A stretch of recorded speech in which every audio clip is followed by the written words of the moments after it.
back to another episode of the Recovery Daily podcast. I'm Rachel Miller, your host. I'm a grateful recovering alcoholic and stroke survivor. Today, I want to talk about what finding my spiritual home means. And this is a place I return to in my mind whenever I want an instant dose of peace and comfort, which is something that has really helped me right now in my recovery. It's something that I've learned in sobriety and that I've really leaned on as I've been facing all the, stuff that's going on in my stroke recovery. So getting an instant dose, and I'm an alcoholic, so I love immediate gratification.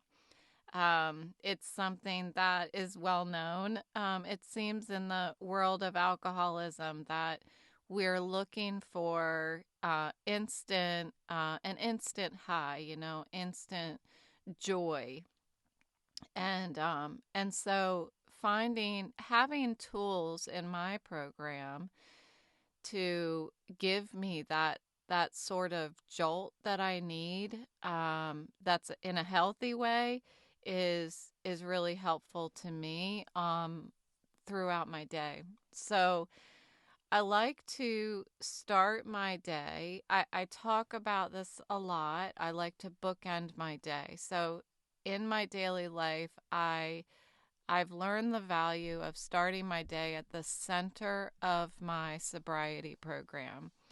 And it's kind of like standing at a crossroads every morning, ready to navigate the challenges of the day that lie ahead and making that one decision that I talked about yesterday to continue my recovery lifestyle. And that lifestyle continues to evolve as I just started having a plant-based diet. So I've become vegan over the past several days and working through that. My side note, my digestive system, it has awoken because of this new diet, and I don't mean that in a good way. So hopefully things will work themselves out. TMI, I know, but I'm just being completely open and honest here. So, okay, so back to lifestyle. I do pause throughout the day to pull myself back between the lines in the road. I'm learning the art of adapting to life as it happens. This isn't something that I did when I was an active alcoholic. I was not adapting to anything. Whatever happened in my life, I was just pouring alcohol over it so I didn't have to feel it. So I didn't have to feel too sad, too happy. I liked to be right in the middle of but but that wasn't in between the lines. I was in the ditch. That's where I was when I was an active alcoholic. So I was not adapting. And it's like driving, I'm learning how to stay between those lines, especially when I'm navigating these twists and turns of my stroke recovery, going in the direction of one diagnosis, finding out that my visual system is completely intact, and starting to go in this new direction of vestibular disorder, which seems to be a more accurate direction as I continue to learn about it. Or climbing the mountains, adapting to when things get tough. I need to lean further into my program. So I think that adapting to life begins with acceptance. A significant part of my recovery journey has been accepting that I can't control people, places, and things. And this was the first phase of my healing as an alcoholic, healing from the inside out, and being able to start adapting, start recognizing that, okay, things are changing, buckle your seatbelt, and now you're going to have to go along for the ride. You're not going to be able to just fall into the ditch. So it started in my sobriety program with my God box, and I talk a lot about the the bodgox, the God box in my podcast. So I'm really thankful that I actually gained a bunch of new followers overnight. So I'm just going to touch on the God box and what that is for me, because I have some new followers and I don't expect everybody to go back and listen to months of episodes every single day. So I just wanted to kind of revisit what the God box is. So for me, when I first got into sobriety, I part of the program is let go, let God, is what the saying is. And I wasn't a terribly religious person. I always wanted to have a relationship with God, but I didn't know how. And it was kind of scary to me. It was kind of like, I don't want to be a religious crazy person, or, I know that's disrespectful. I realize that, but that's the craziness that was in my head. So in my program, Let Go, Let God, I had to learn how to let go. I remember when I was younger, my mom used to say, Rachel, you got to just let that go. You just forget about it. And I didn't understand how to do that. So in my program, they have this tool, and we call it a God box. And for me, it was a representation of what it means to let something go. So, whenever something would bother me, I would write on a little sticky note the person's name, right? Because obviously it's usually a person that's bothering me. I write down the person's name and I put it inside this box, this God box. And what that is a physical representation of getting that thing that's bothering me out of me and into God's hands, right? Or into the universe, whatever your spiritual or religious beliefs are. You are getting it out of yourself and handing it over to something else. So I have done this for several years, and over time, as there are times when I was so upset about something that I would have to put the person's name in the God box every single day. I would write the person's name and put it in the box. And actually, sometimes the box didn't have a spring on it, so at times I would slam the box. It's just like a wooden box, but and that was kind of a relief. But I would just continue to put the person's name down and stick it in the box. And I think the longest time that I had continuously put somebody's name in the box was a week. It was, I think, 5 days is what I got to, until I was able to actually stop obsessing about it. So this is just a tool of my program. It's been crazy, crazy helpful for me.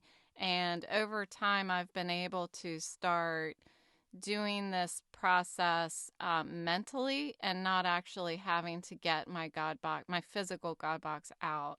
But it is an exercise that allows me to pause when I'm mad at somebody or something, and um, and take the time to not react to that person, but to process what it is that I'm angry at.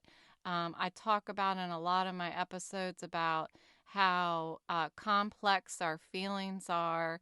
And for that, you might have to go back and listen to it. But it's so easy to react to anger, jealousy, all of these feelings. But if I take the time to write the person's name down, put it in the God box, that first of all is allowing me to pause. I can't do anything if I'm writing down the name and putting it in my God box.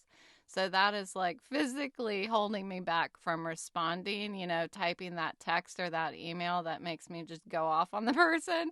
So this is what my God box is. And over time, it has grown into what looks like adaption in my life, knowing that I don't have to insert myself into everything. I am not the director of this play called life. I'm just one of the players. And this program that I have that started with sobriety, and I've been able to inject so much of that into my stroke recovery, has allowed me to really understand that I'm just a human being among human beings. And so I have found solace in having a spiritual home. And this is like a mental sanctuary that comforts me as I experience that pause throughout the day. So if I'm pissed off at something and I realize I need to put this person's name in the God box and I'm taking that pause, I'm also mentally grounding myself in my spiritual home. And I'll tell you what my spiritual home actually is and how it's changed this week. And so that'll help you understand a little more what I mean by spiritual home. But I also exercise putting my mental, putting myself mentally in this spiritual home every night before I go to bed. It I visit it in my mind. It's like in full color. It's a snapshot of something in my life, and it's in full color, and it's so vivid. I can feel the warmth and the love surrounding me. And as my spiritual home has just shifted, it's so vivid that I can see my kids smiling in this snapshot. So recently, my spiritual home has transformed. I've talked a ton about this moment that I remember when I was a kid and I had come home from school and I was telling my white Persian cat about my day. I know that sounds pitiful, but it's kind of this cherished memory that I have. It's it's a memory where I can connect to exactly who I was as a child. And I can put myself there. And even though today I'm 49 years old, if I think about that memory, I feel like I'm exactly the same person as I was at that moment that I was sitting there talking to my cat. Because today I still talk to my dogs and I was doing it just today, talking to them about my day. So call me crazy, that's fine too. But I'm still there's an inner child in me that's still exactly the same. And that has been my spiritual home for the length of time that I've been sober. And the reason why I chose that memory is because, and this isn't something that some therapist told me to do. This is something that just came out of my therapy. It's something that I decided to do because when I was talking to a therapist, I was talking to an addiction therapist. For 2 years, I went to an addiction therapist when I got sober. And she, just like a classic therapist, was talking to me about my memories as a child. And she was asking me, I don't know, questions about, I think we were talking about abandonment issues. And I was talking about that I had this memory of that I was really sad and I was home alone and I was talking to my cat and I was afraid somebody was in the house because I heard a noise Anyway, I say it's a cherished memory though because I was safe. Like the conclusion was that I was super safe and warm in this house with my cat.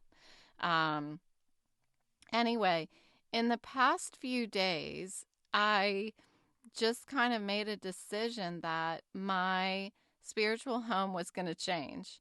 And I thought, why am I thinking of this memory when I'm alone? Like, I need a spiritual home where I'm surrounded by more. Like, there are things in my life where I felt more love and more comfort than that one. I think that initial memory was one that I wanted to connect with because when I got sober, I wanted to take care of that little girl that I used to be because she was still inside of me when I got sober, and she was still very lonely, and and I think she needed some love and some comfort. So I carried that memory with me in order to give her that. And I think that it has strengthened my mental health, honestly. So, yeah, so this week I thought, I'm going to pick a new memory now. And so I shifted this memory or my snapshot to a cozy sleepover in the basement of my old house with my kids. So the house that the kids grew up in out in Charlestown, West Virginia. And it's such a cherished memory for me. So I'm kind of a freak when it comes to tornadoes. Like, I've never lived necessarily through a tornado. I think we had a tornado like a mile down the street when my son was itty bitty, like 2 or something like that. And it freaked me out. It freaked me. It was so scary. And so and then the movie Tornado came, or Twister came out, and yeah, so I'm just a freak when it comes to tornadoes. And so this house that I was in Charlestown had a basement. So whenever we were getting like a tornado watch or a tornado warning, we would have a sleepover in the basement, even if it was a school night. So we had this half finished basement. And by half finished, I don't mean that half of the floor print was finished and the other half was not finished. What I mean is the basement had flooded over and over and over again with sewage. That's a whole nother story. I had to get it like professionally cleaned like numerous times. Anyway, the basement was actually finished from the waist up. And from the waist down, it was not finished. So it was 4x4s in concrete from the waist down. And and then from the waist up, it was drywall and a ceiling and everything. I know, hilarious. So we used to go down in the basement. Of course, it was professionally cleaned. Everything was fine. Um, and I did end up getting the sewage flooding fixed, by the way, over years and years in a lawsuit. Okay, stay on track. So we would have these tornado watches and warnings. And so I'd say sleepover time. And we would go downstairs and we would make a pallet on the floor. We call it a pallet. So I got the name of a pallet from, I think, my roommate in college who was from Southern Virginia. And we would go down there and we'd bring popcorn and we would have our pajamas on, and the lights were like low, and we would watch Pokemon movies, or one of our favorites was Bananas in Pajamas, if you've ever heard of it. And we would fall asleep like that. We'd leave the TV on all night and we would just be in this just cocoon, just the three of us. It was amazing. And when I close my eyes and I put myself in this moment, it infuses me with strength and overflowing love. I actually have a lump in my throat just even thinking about it. There's so much love in that moment. And so that's my new spiritual home. And it helps me fall asleep faster at night. It helps me to experience lighter dreams if I fall asleep thinking of my spiritual home. And it helps me when I wake up in the morning to face the challenges of a new day because I had such a pleasant, restful night where I felt comforted. So, as I've journeyed through recovery, my thoughts about my children who are now, sorry if I get this wrong. No, I won't get it wrong. 20, my daughter's 22 and my son is 26. And my thought about these kids of mine, um, it's amazing how, my children unknowingly gave me the happiest moments, days, and years of my life. And those memories and thoughts about all of that time with us together just get stronger and stronger. But that's because I'm sober. If I wasn't sober, I would not be able to do that. And that is critical to my well-being, is to be able to covet those memories and hold them and recognize that is what that's why sober life is worth it, because I get that. I get to hold on to it. I don't think I'd remember that stuff if I was still drinking. And that's really sad, but it's true. And these kids, they were just growing and learning how to be human beings. That's all they were doing. And in their innocence, they had no idea that they were giving me the greatest gift of my life over and over again, every single day. I don't want to go on that tangent because I could keep going. But this original spiritual home, that was a snapshot from when I was a child.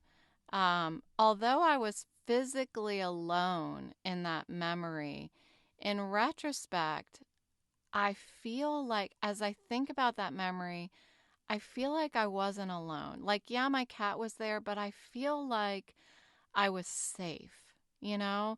I feel like I was protected. And I felt like I was being watched over. I really did. And now, my new spiritual home, I'm surrounded by the comforting presence of my kids. I still have that same feeling, that same presence from in that memory also. That same feeling that I was being watched over. That's who, whatever your beliefs are, you can think of it as you want. But for me, I have to find truth in those feelings. I have to really have a lot of self-reflection in order to continue to move forward in recovery, to continue to progress, to continue to find a reason to want to progress, to keep moving forward and up. And these feelings and these memories and really taking time to put myself there and experience give me that strength, that reason to keep going forward. So my spiritual home is a powerful tool for me to manage my mental health through recovery. It's a place where I can retreat, where I can find strength, and where I can reconnect with inner peace that I know resides in me. And I know that it resides in me because I remember after I got sober, I think I was a year or so sober, I was taking a walk outside and our sobriety program says one of the promises is that you will know peace and you will know serenity or something like that. Sorry. and and I remember taking that walk that day and I stopped in my tracks and I thought, I know peace. I know serenity. This is what it feels like. And it was like not all of a sudden, but it was a moment in time that I captured, a snapshot. I talk about snapshots all the time. It's a moment in time where everything was perfect. Perfect in my perfect. No, I didn't win the lottery. No, I didn't. But nothing was wrong, I should say. It's a moment in time where nothing was wrong. Nothing was weighing me down. I felt like I was free. I was free from my addiction. And I try to remember that snapshot. That's how things become a snapshot for me. Um, I make a concerted effort to take snapshots in my life. I've got a lot of them. So, thank you for tuning in today to the Recovery Daily podcast. And thanks again for all you newcomers. I appreciate it. I just waved at the microphone again. So until next time, I will talk to you tomorrow.